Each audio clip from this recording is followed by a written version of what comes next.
everyone, today I'm going to do a dual review of two books by a couple of heavyweight SFF authors that I haven't really read much or at all.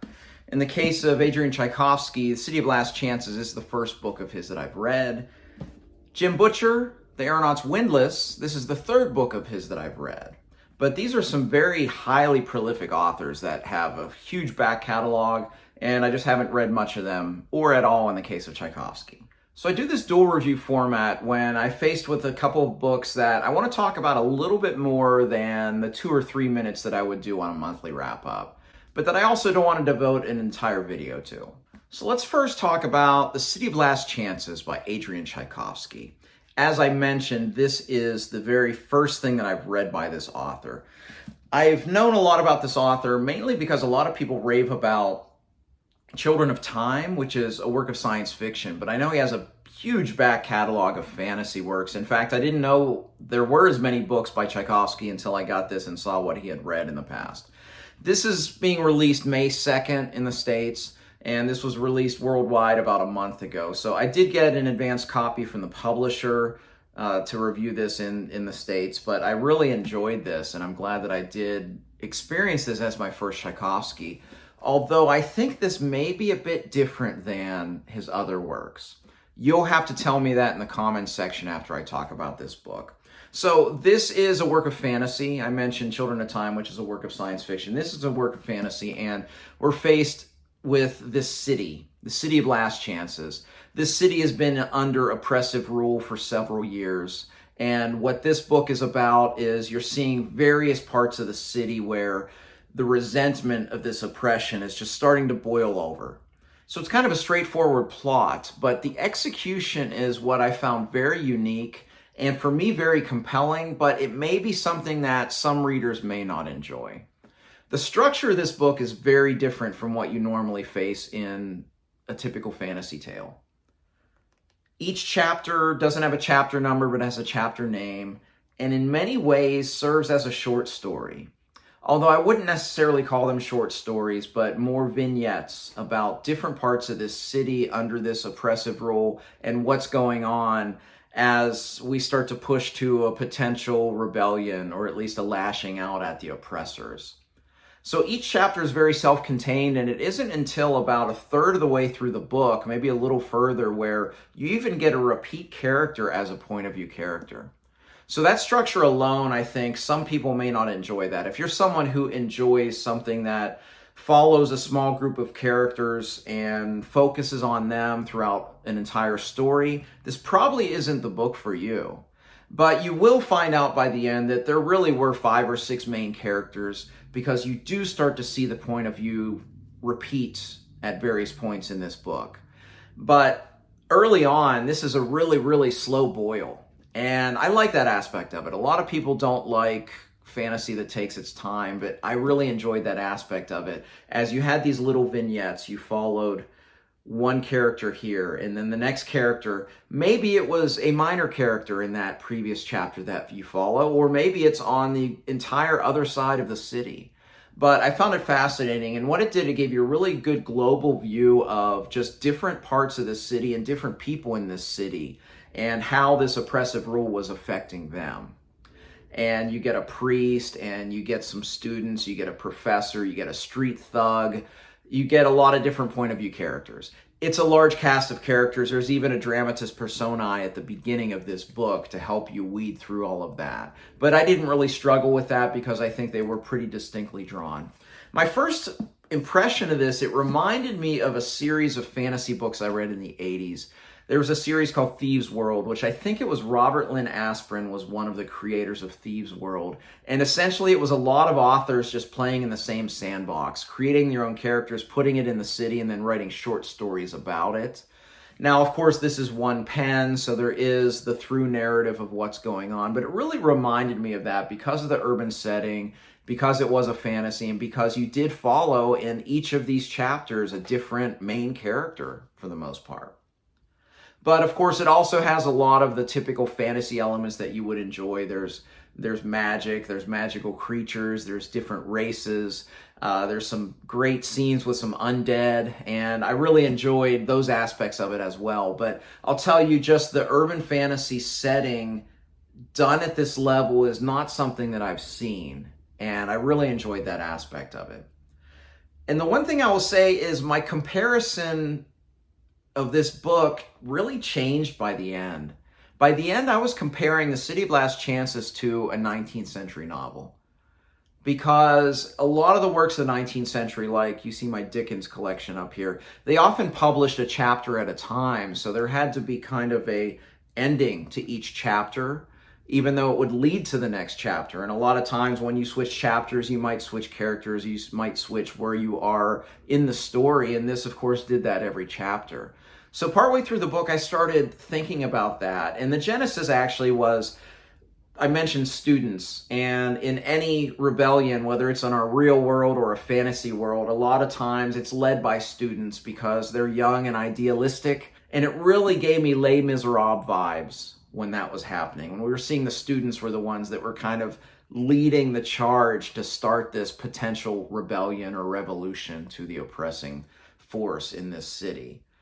And I started to think about that analogy a lot more. And I think it's a really good description because I feel that even in the best of 19th century novels, some of the things not done as well here were there as well. Just the structure of a book like this lends itself to having kind of ups and downs, ebb and flow as far as your enjoyment from chapter to chapter. Because a lot of times when you change settings, the momentum, the speed of the pace of the book will really change drastically. And I felt that here. There were times where it started to ramp up and then, oh, we're going to cut over here and we're going to talk about this a little bit and follow these characters a little bit more. And it reminded me, even just to contrast this with Les Miserables again, I remember distinctly that despite that being one of my top 10 classic novels of all time, Les Miserables had a few chapters I felt could have been cut entirely. There's a history of the sewers of Paris that's in there because there's like one scene in the book in the sewers. There's a detailed retelling of the Battle of Waterloo, which is there because one of the minor characters takes part in that battle. So I thought even as great as that book was, there was some fat to be trimmed. And I felt the same with this as well. I felt the narrative momentum at times just kind of ebbed too much. And that was probably my biggest fault with this. But actually, when I gave it to the comparison in my own mind to that of 19th century novel, I actually appreciated it more because I do love classics. I do love works of the 19th century. I read a lot of them, read a lot of them through the years. And I do have a deep appreciation for that style of storytelling because it is so different from what we do in a modern lens. So maybe a modern reader may not love this, but I think if you like a different kind of storytelling, like in those classic novels, you may love this. Now, I did not give this 5 stars. I gave it 4 stars because I didn't feel the ending quite just landed everything perfectly. I didn't feel, an emotional catharsis or anything like that. But I have a tremendous appreciation for the writing in this book and the story that was told. So who's this book for? If you're like me, if you like classics, if you like literature beyond fantasy, I think you'll really enjoy this book because I think there's a bit more there than in just a typical fantasy tale that you would experience. Also, if you're someone who appreciates a slow burn, you'll likely really appreciate this book because it is a slow burn and it does erupt into this rebellion/revolution in a very, very exciting way as we got towards the end. So, The City Last Chances by Adrian Tchaikovsky, I think, is also a book that would appeal to people that don't necessarily need a small group of characters to follow. Maybe someone who likes a more global story, like maybe someone who enjoys Malazan Book of the Fallen, something on that scope. This is, of course, just a single volume, but it gave me those kind of vibes as well. Now, who's this not for? If you like fast-paced fantasy, if you like more traditional fantasy, if you have to follow a core group of characters through a tale, this book probably isn't for you. But for me, this was a book for me. I found it highly compelling from the start. I enjoyed every step of the way in reading this book, and Tchaikovsky is an author that there is zero doubt in my mind I will read much, much more of him in the future. All right, up next, let's talk about The Aeronaut's Windlass by Jim Butcher, because this is kind of the polar opposite of what I just talked about in the Tchaikovsky book, even though I enjoyed them equally. First of all, let me tell you my history with Jim Butcher, because this book had an uphill battle for me in many ways. This is my third Jim Butcher book, but I wasn't a fan yet. I read the first two Dresden Files books. And my summary for those books are: book one of the Dresden Files, I called it a great mystery for people who don't read mysteries. Because without exaggeration, even though the mystery hadn't presented itself, on page 12, I knew exactly where the story was going to go, aside from the world building elements. But I knew exactly the story convention because it was about as tropey as you get if you read that genre, and predictable. Wasn't a fan, but everyone says keep reading. Well, I read the second Dresden book, and that's kind of notoriously the worst of all the Dresden books. It just flat out isn't a good book in my opinion. So right away, okay, I'm not a huge Jim Butcher fan, but I'm continuing to read Dresden, and I will read Dresden because I have so many people that I trust their tastes in books. Derry and Jake Bishop, top of the list, that tell me it gets really, really good. So I will get there. So uphill battle for this. But there's two more elements that made this an uphill battle for me, because two of the main kind of genre or story points of this are things I don't like. I don't like steampunk. Just never been my thing. It's never captured my imagination. I don't know why. It's just not my thing. And the other part of this is a lot of this is kind of like a nautical fantasy. In the case of this, because it's more science fiction, more of a, I guess, aeronautical fantasy. Not something I'm interested in. I mean, I love Live Ship Traders, but that's because Robin Hobb can do no wrong. But two more things, like two bad books and then two more things, made me think, oh, I don't know if I'm going to like this. Well, how did Jim Butcher overcome it? He told a great story with characters I liked.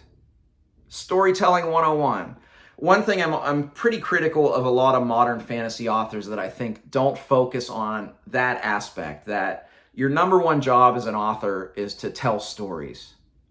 It's not to create an intricate magic system. Every time I see an author interview and they ask what's your book about and they start talking about their magic system, that's something that does not go on the TBR. Because that shouldn't be your story. That's an element of your story. And I felt even in this book, the two elements that I talked about, the aeronautical fantasy, did I just coin that term? Anyway, that and the steampunk, those are elements of this story. They're elements I don't love, but in spite of those elements, this was great. So this is kind of a chunky book, 750 pages, and it was fast-paced beginning to end. I read it in like 4 days because it was a compelling narrative, and it reads very fast as well. So it was just compelling. I couldn't put it down. It just had that compelling nature, and I can see why through his writing in here that I hear people talk about how they read like 3 Dresden books in a weekend and things like that. So I'm really looking forward to my Dresden journey when I get to that point where the books are very good, because they're not yet for me in the early stages of the story. But this was great. So we have a few characters to latch onto that I really enjoyed. The captain's name is Grimm. You see him on the cover here. The world is very interesting. I think it's set on Earth. It feels like it's set on Earth, but something happened that the surface of the planet is uninhabitable. So everybody lives in these spires in the sky. And these spires are kind of controlled by different, I don't know if they were noble houses or families. They really gave me Dune vibes, like House Atreides, House Harkonnen. And they live in these spires, so of course we have these ships that travel between all of them. And this captain, the Aeronaut, from the title here, his name is Grimm, and he's kind of a smuggler, kind of a pirate. And he used to be part of the naval forces of one of these spires. And 2 of these spires are kind of at odds. It's kind of like a Cold War. I think the blurb announced it as that. And you kind of see that, although you can tell in the book that things are about to happen. But the captain I really enjoyed. He's one of those captains that, well, he's just one of those characters that has a backstory that you don't know yet. but you know there's something really interesting back there that Butcher's going to reveal at some point, because this is part of a series, The Cinder Spires, but this is the first book. Published 7 years ago. Book 2 hasn't come out yet, but I think they just announced a release date. But we're going to learn more about Grimm, but he is a character I really enjoyed. He's one of those captains where his men are very loyal to him, and he's very competent as a captain. But even beyond that, you see that he has a lot more skills there because his background, he used to be in the fleet. He was trumped out of the fleet for cowardice, which I'm sure we'll learn about that at some point as well. But very compelling main character. There were a couple other characters I really enjoyed. There was a character named Gwen who was a 16-year-old girl. Initially, I didn't like her. She was kind of a very two-dimensional, petulant, headstrong 17-year-old girl, which we've seen a billion times in literature. And I didn't like her at first, but you started to see throughout the story she made some mistakes, and she started to realize herself that she wasn't maybe as infallible as she thought. And even though there's still several elements to her character and her story arc that I felt were kind of Mary Sue-ish, I liked her at the end because there's a scene at the very end where you do see that as a character she really grew. So I liked her character. She was part of the training to be kind of this merchant marine, and then there was another character named Bridget who was on a similar path, and she was a very interesting character as well, probably a little bit more compelling than Gwen, at least initially. But along with her comes her animal companion, a cat named Rowr, R-O-W-R, and easily a top 5 animal companion I've read anywhere. Love that character. I loved his personification. He could talk, and some people like Bridget and some others could understand him, and just perfect personification of a cat. And I really enjoyed his character, and he had a big role to play in this book. A couple other characters I really enjoyed. There were kind of these wizards, because this is really, you could call this more sci-fantasy than science fiction. They weren't called wizards, they were etherealists, I think is what they were called, and there was kind of a scientific background, but it was the old wizened wizard and his apprentice, and the apprentice was a young girl named Folly, who by the end might have been my favorite character in the story. But a great story. I don't want to give away too many plot points with this, but it just kept moving as all of these different people kind of converged together for a certain reason. It has to do with these conflict between houses. The only time I felt that the plot sagged was the big naval battle at the end. For me, just went on way too long, but I think that's personal because that's not something that I love. But overall, I'm now a Jim Butcher fan. I really enjoyed the Aeronaut's Windlass, and my timing must be pretty good because the second book is supposed to come out either later this year or next year, so this will be very fresh in my mind. But Aeronaut's Windlass, who's this one for? If you like fast pace, if you like steampunk, if you like aeronautical fantasy, great characters, just great storytelling, you're going to like this. Who's this not for? I don't know if this isn't for anybody, because I told you the uphill battle that I had in facing this. If this book overcame it for me, it probably will for you. But I really enjoyed The Aeronaut's Windlass by Jim Butcher. Once again, just like Adrian Tchaikovsky, an author that I'll definitely be reading more of in the future. So, hey, that was my dual review. If you've read either of these, I'd love to hear your thoughts in the comments section below. Please drop me a line. If you like this video, please like and subscribe. You can also follow me on Twitter and Goodreads. I'd love to interact with you there. As always, thank you for watching. Until next time, goodbye.